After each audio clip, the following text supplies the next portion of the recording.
Пока еще этот пустырь мало похож на место отдыха, но это вопрос времени. Улицу Дахкильгова вдоль Алханчурского канала местные жители выбрали сами путем голосования. Сейчас дело осталось за малым – определиться с одним из двух предложенных дизайн-проектов территории. Благоустраиваемого земельного участка составляет где-то в районе 1 гектара земли. На данной территории планируется провести работы по строительству велодорожки,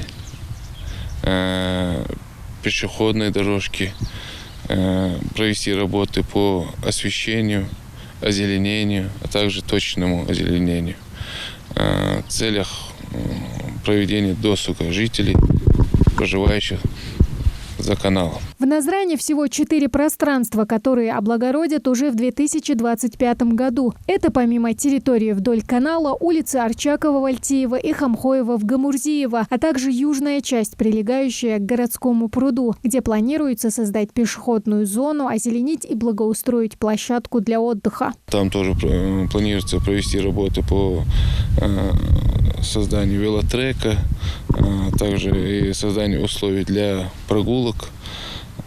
В общем, проведение досуга жителей. Выбрать, каким будет твой город, можно всего за один клик на сайте «За-город-среда». Единственное условие – возраст старше 14 лет. Главное – успеть проголосовать на онлайн-платформе в установленные сроки до 30 апреля. Голосование началось 15 марта.